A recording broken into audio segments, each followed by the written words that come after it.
وأصبح الملك لله رب العالمین الحمد للہ الذی احیانا بعد ما اماتنا وإلیہ النشور۔ آج پھر آپ لوگوں کا استقبال ہے ایک نئی دن کے ساتھ، ایک نئی شروعات کے ساتھ۔ چوتھا رکوع جو تھا وہ آج الف لام میم کے پارے میں سے سورہ بقرہ میں سے سنایا گیا تھا، جس کی چند آیتیں تھی، جیسے یا بنی اسرائیل اذکروا نعمتی التی انعمت علیکم واوفوا بعہدی اوفی بعہدکم وایای فارہبون۔ پچھلی آیت میں اس سے پہلے اللہ تعالیٰ نے فرمایا تھا کہ کافروں سے بھی میرا مطلب وعدہ ہے، جیسے کہ ایمان والوں کے ساتھ وعدہ ہے کہ اگر وہ صحیح کریں گے ایمان کے ساتھ اور اعمال صالحہ کو اختیار کریں گے تو پھر میں ان کو ہمیشہ کی جنت دوں گا، اور اسی طرح کافروں کے ساتھ ہے معاملہ کہ اگر وہ کفر اختیار کریں گے تو پھر ہمیشہ کی جہنم ہے۔ تو کافر ایک تو وہ ہوتا ہے جیسے مشرکین مکہ تھے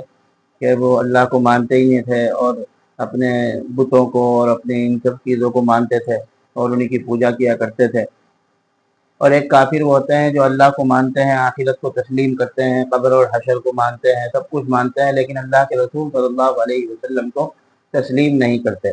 تو ان کو کہتے ہیں وہ اہل کتاب میں سے، یعنی نصارہ اور یہود خاص طور سے، اس لیے کہ وہ جانتے بوجھتے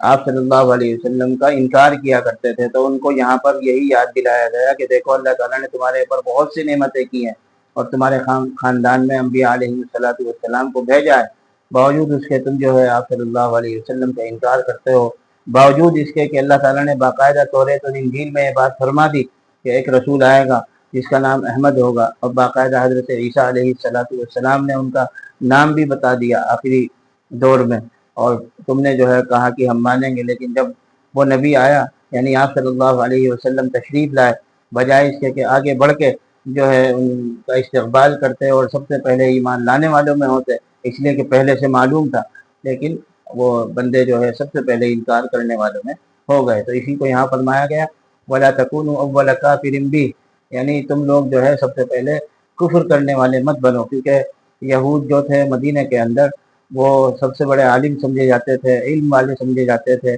مال بھی ان کو اللہ تعالیٰ نے عطا فرمایا تھا، تو ان کو تو سب سے پہلے آپ صلی اللہ علیہ وسلم کو تسلیم کرنا چاہیے تھا، لیکن وہی سب سے پہلے آپ صلی اللہ علیہ وسلم کے انکار کرنے والے بنے، تو اپنا تو گناہ لادا ہی لادا، لیکن جو آنے والے بندے تھے ان کے بعد ان کا گناہ بھی اپنے سر لاد لیا۔ تو اس طرح ان آیتوں میں ہمارے لیے سبق یہ ہے کہ جب انسان کو کسی بات کا علم حاصل ہو جائے کہ بھائی فلاں چیز یہ ہے، تو اس میں جو ہے پھر انسان کو اپنے علم کو بیکار نہیں کرنا چاہیے، اور اپنے علم سے فائدہ اٹھا کر اس چیز کا سب سے پہلے اقرار کر لینا چاہیے اور اس چیز پر سب سے پہلے عمل کر لینا چاہیے، جو بہرحال بہت کم نظر آتا ہے۔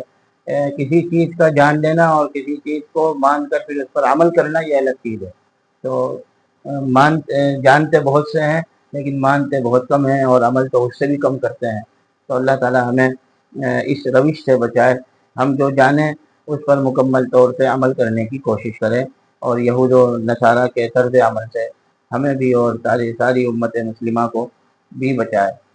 بس اب آپ آگے چلتے ہیں، جہاں مطلب ٹہلنے جاتے ہیں، اور پھر اس کے بعد پھر آپ کو جو ہے کوئی جگہ دکھائیں گے جو دکھانے لائق ہوگی۔ ہم یہاں اسٹیشن والی مسجد پہ آئے ہیں سامنے، اور یہاں مدرسہ بھی چلتا ہے، حضرت مفتی خلیل صاحب مدد اللہ علی کی سرپرستی میں ہے، وہی دیکھ ریکھ کرتے ہیں، وہی مطلب کچھ جو ہے انتظامات ماشاءاللہ یہاں پر وہ امامت بھی کرتے ہیں جو استاد ہیں، اور جو ہے دیکھ ریکھ بھی ہے، ان کی حفظ کا درجہ ہے یہاں پر، اور ماشاءاللہ بہت اچھی اس پر پہنچ گئی ہے مسجد، بالکل اسٹیشن کے سامنے ہے، اندر سے بند ہو رہی ہے شاید، ہاں اندر سے بند کر رکھی ہے، یہ وضو خانہ ہے، یہ دیکھ لیجیے اندر سے،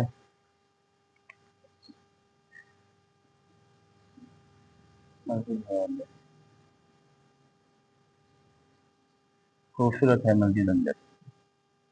لیکن یہ کہ دروازہ اسی لیے بند کر دیتے ہیں کہ لوگ آتے ہوں گے مسافر، اگر ٹرین نہیں آ رہی تو یہاں آرام کرتے ہیں، جیسے کہ عام طور سے لوگوں کا مزاج ہے، تو اس لیے اس سے بچنے کے لیے یہ بند کر دی جاتی ہے یہاں مسجد، ورنہ لوگ گندگی بھی کرتے ہوں گے، اب صفائی ستھرائی ہو رہی ہے۔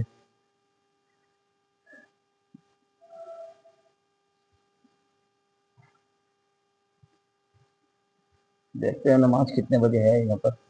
جمعہ کتنے بجے ہے، ظہر کتنے بجے ہے، یہ دیکھ لیں۔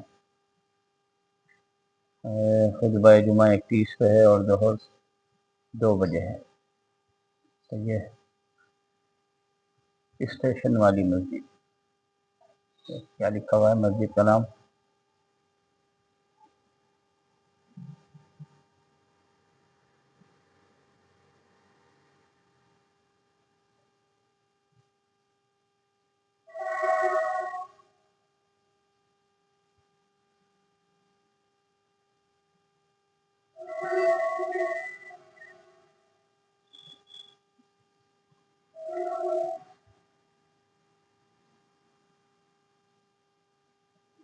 ہمارا کام تو ہو گیا، پھر بھی دروازے بند ہیں، لیکن اب کیونکہ اس وقت چھٹی ہو گئی ہوگی، بچوں کی ناشتہ پانی کر رہے ہوں گے۔ ٹھیک ہے، اوپر چلے گئے ہیں، بچے اوپر رہتے ہیں شاید، کی تفصیل تو مجھے زیادہ معلوم نہیں ہے، لیکن یہ کہ مسجد بہت خوبصورت بنا لی ہے ماشاءاللہ۔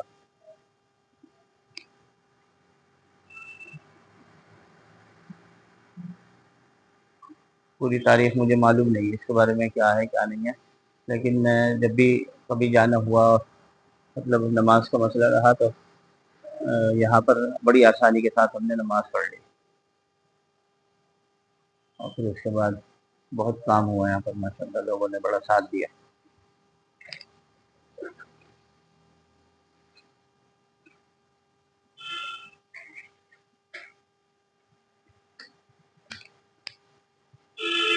یہ گیٹ ہے، چھوٹا ہے گیٹ لیکن بڑا بنے گا اس کا، گیٹ اوپر کا وہ بنا رکھا ہے۔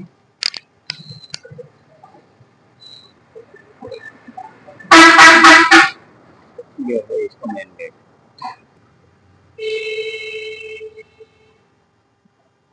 چلیے پھر، السلام علیکم ورحمۃ اللہ۔